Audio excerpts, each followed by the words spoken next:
So this is our hardware implementation. We have used Node MCU ESP32, temperature sensor DHT22 and gas sensor MQ135. And to show the values, we have used the display 0.96 inch OLED module. So here we have completed a circuit, and this is the circuit diagram of our model. Now we have to upload the code that we have given in the description below. So this is our code, and here we have given the Wi-Fi name. Here we have given the Wi-Fi password. Now we have to give server IP in this section. Now we have created our own server using Flask. Just open this folder in Windows PowerShell and type the command. Now this command will run our server and it will show like this. Copy this IP address to the and paste it, and then upload the code to the Node MCU. After uploading the code, our Node MCU will be connected to the Wi-Fi, and in OLED screen, temperature, humidity and CO2 values will be displayed like this. And this is the real-time values. Just copy this IP address and paste it in the any browser. You will see this user interface displaying in your browser with real-time data, temperature, humidity and CO2. This is the approximation value of the temperature, humidity and CO2.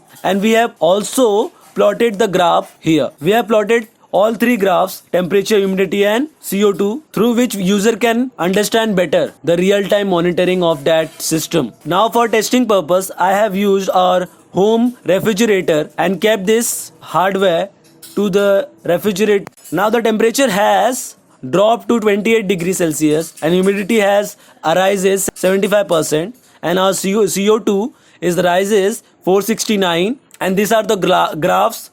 This project is still in progress. Hope this video was informative.